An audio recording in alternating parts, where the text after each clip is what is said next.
Hi everyone, this is Jim. Welcome to this postmortem of my Blitz game number 891. I had the white pieces and start off with c4, going for a English opening. And my opponent plays e5. I was saying e5 is the most popular choice, but actually looks like knight f6 is the most popular. But anyway, e5 is a very principled way to respond to the English. So I continue with g3. It goes knight f6. And I go knight c3. So all very normal moves here. Bishop g2, of course, can be played there.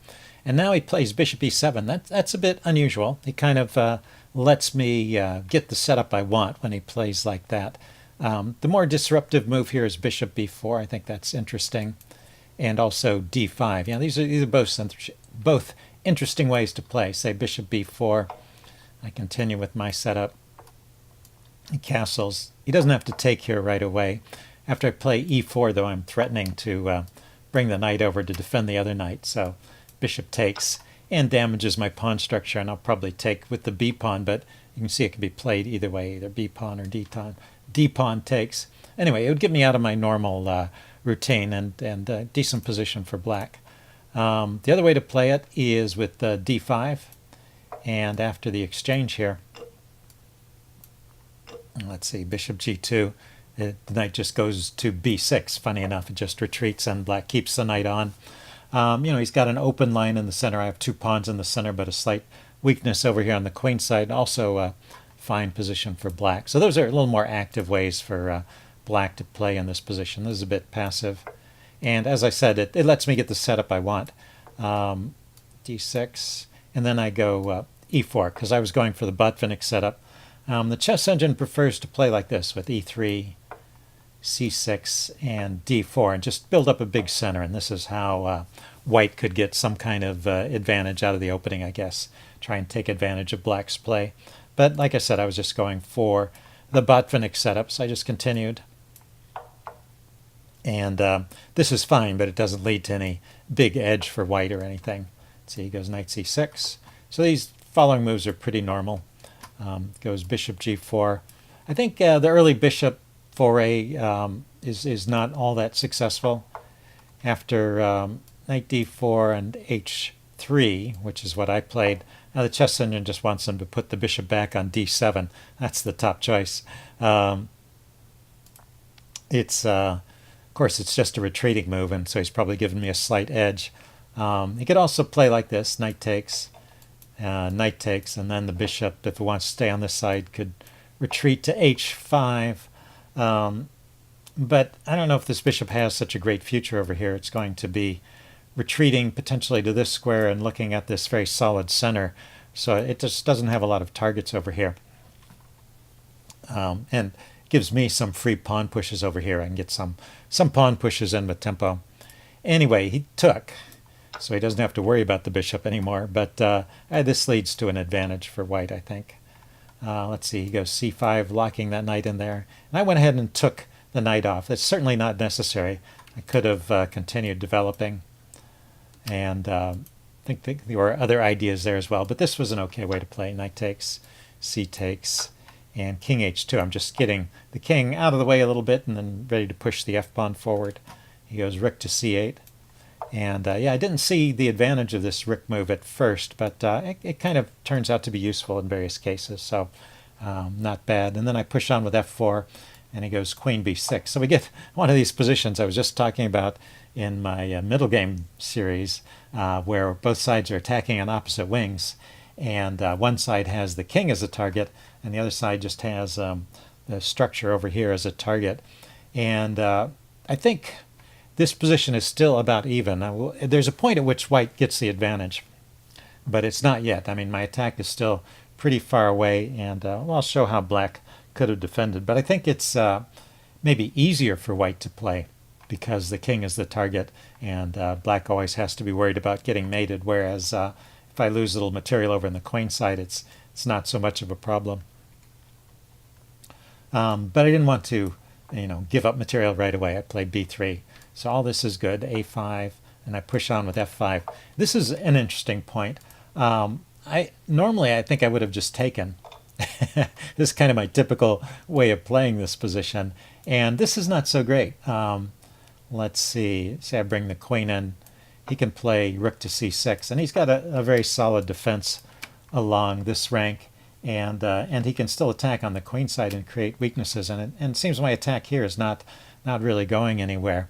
So so taking really is not the best move here. Maybe bishop d2 is best. I think the chess engine likes this, just preparing a little bit more before pushing these pawns on, and I think that keeps the biggest advantage for white. I pushed on immediately, and I have to say I would not have played this move except that I've been making that video and I saw that this was an idea. So, you know, that's the advantage of watching these middle game videos. They do give you ideas, different ideas for playing. But my lack of experience in this kind of style of play shows up a little later. Let's see. So he plays h6. That's a good move. It stops me from bringing my queen out to g5. And I go on with g4. So this weakens my structure here a little bit and maybe gets me into a bit of trouble. So the chess engine was liking my position after f5, h6, but didn't like this g4 move. Like I said, it wanted to play some more slow moves. Maybe bring this bishop around to the dark squares before trying to push on, because I've immediately weakened these squares. And well, you see black takes advantage of it in the game. The most accurate continuation for black is to move the knight to d7. He went to h7, maybe trying to keep an eye on this square, but he's got that adequately covered.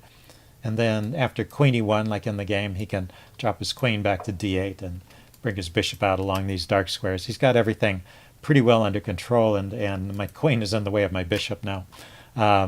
So that's why this immediate g4 is not quite the right idea. Probably maneuvering with this dark squared bishop first to get into a better position before taking the next step in the attack is a better way to proceed.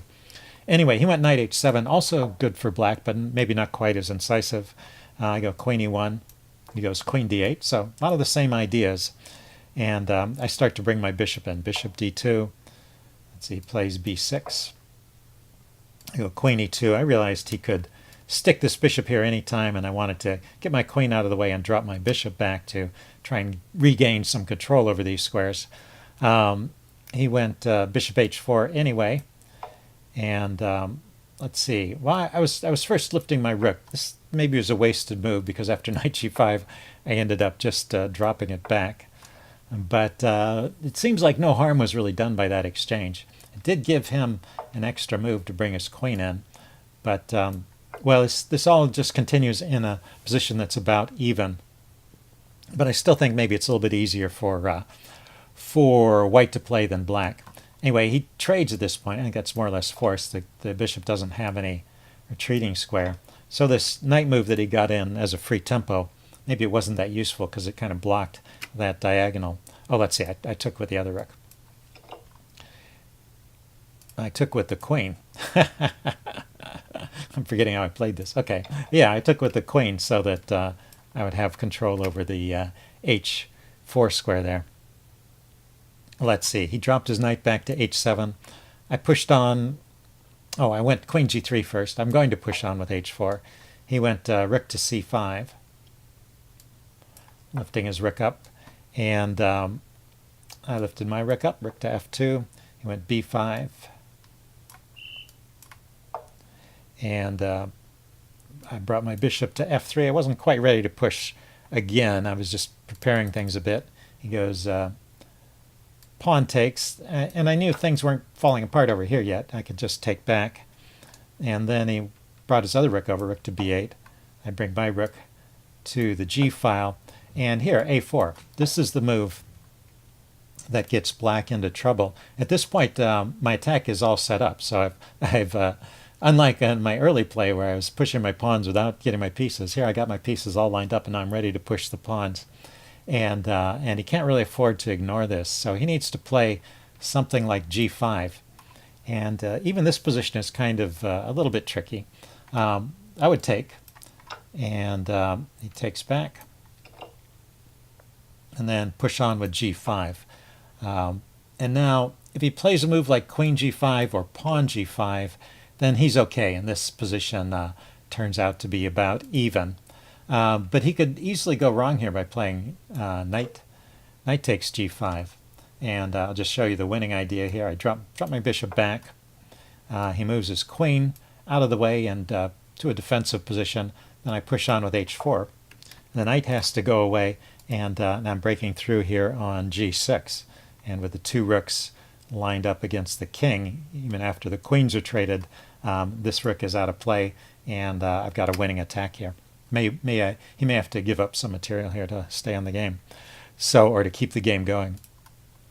Anyway, so that is best play, and he's got to play g5 here, and then he's got to play in this position. He's got to play either pawn takes or queen takes, and then he can hold this. It is just taking some risks with black when he starts moving these pieces out and away. And so a4 should lose, and I continue on with the right idea for a while. So let's just go. I push, he pushes, and it's just that my target is bigger than his target. I'm hitting the queen, I'm hitting the king, and he's got to run for it here. Drops his queen back to d8, and I push on with g6. This was still good. He takes, and now here is the point of the where my attack could either break through or kind of fall apart. And yeah, I guess this is the kind of position or the kind of mistake that shows my lack of experience with these positions. So what would you play in this position? Okay, it's white's turn to move. Pause the video here if you want some time to think about it. I think it's a good idea. Try if you can find not only the next move, but try and figure out how the game might continue from there. I'm going to give the answer away now. So I should have taken with the pawn. Pawn takes, hits his knight, and it opens up the h-file. I thought he would have the h-file under control, but this pawn, I was this pawn, I was underestimating the power of the pawn on the 6th rank there and the control over those squares. So, well, let's see, it's my move. I drop the bishop back, get it out of the way of the rooks. He can play something like rook b7 to defend along the 6th rank. Put my queen on the h-file, and say bringing the other rook back. And then king h1. This is the chess engine's move. Just to bring the rook over so that I can force my queen in. And now there's no stopping the attack. He can start running with the king, but what happens when he runs is I can come in immediately and take here with check, and I'm breaking through. And let's see, if he doesn't run, if he plays something like queen e8 to maybe try and counterattack somehow, then I can bring the rook over. He can step aside now, but well, I'm coming in, and let's see. I guess he could consider blocking with the knight here, but then I have this check. That probably won't end well. And yeah, also I can bring my rook in to attack the g7 pawn. Anyway, gave king e7 as the move, and then I take here, and once again I'm breaking through on the king's side. So that's how to proceed with this this particular attack. I took with the queen, and I had ideas of moving this bishop out of the way and pushing the pawn forward, and the problem is I just don't get there. Let's see, he drops his rook back to defend. I drop my king back to bring a rook over, because I had realized at this point that that I can't get that move in. Actually, I should have moved the bishop out of the way, and then I could have revived that idea possibly. Yeah. So anyway, I went with king h1. He went rook b2. Oh yeah, he brought his rook over here, which is interesting, making use of this pawn. I can never take his rook, so I have to get my rook out of trouble in a way. And also I wanted it on this file, but now he can trade it off. And at this point, it really should be a draw. And he has this move queen h4. And really, there's nothing I can do here. My attack is at a standstill. So somehow I misplayed that. Well, I overlooked this queen h4 move, and I overlooked at a certain point that I wasn't going to be able to play f6 immediately. Didn't find the best way to continue. Now, the only thing that saves me here, well, so anyway, it should be a draw, but it's actually complicated still. I go king g2. He goes queen f4. And I went rook h1, trying to continue the attack. This actually should lose. So let's give an example of why this should be a draw. Both sides need to continue attacking, it turns out. So just Rook h1 was not the right way to attack. Rook b1 is a nice attacking idea coming here. So black drops his knight back to defend, also hitting my queen. Queen can grab a pawn over here, hitting the rook, and the rook can go to d7, chasing the queen. Queen can run over here, and black has sort of fought off the attack, but I've also chased black's pieces away from doing anything dangerous near my king as well. So it's kind of a standoff at that point, and even, the chess engine rates it as 000. So I played Rook h1, and black can win from here. But fortunately for me, he was out of time, and so he just went for a repetition. So he went queen d2, I went king g3, and then he brought his queen back to check me again. But if he had, instead of going for the checks, if he had played knight f6, this is a very dangerous move, and I can't easily, these squares are covered at the moment, so I can't easily line up on the h-file to take advantage of the open h-file. So just at this moment, knight f6 is possible. I could try this rook b1 idea again, but queen b2 is a nice move. I can't take it because pawn takes, and I can't stop that pawn from queening. Chases my rook away, and then the queen comes back, guarding that square. Let's see, I could try queen g5, trying to get to a square where I double on the h-file, but he has actually enough time to take here, and now black's attack on the queen side is going to succeed. These pawns are going to fall apart, and he's going to have a very dangerous, well, he already has a dangerous passed pawn on the d-file, and that's a winning position for black. Although, well, the defense still needs to be careful, of course. Anyway, he just was out of time and went for the draw at this point. So the game ended like this: queen f4, check. I moved it back, and yeah, he just chased my king around, and I can't escape the checks. So at this point, it was a draw by repetition. So we played it out till got to the same position for the third time. Anyway, it was a fun game. Hope you guys found this interesting, and I will see you later. Bye.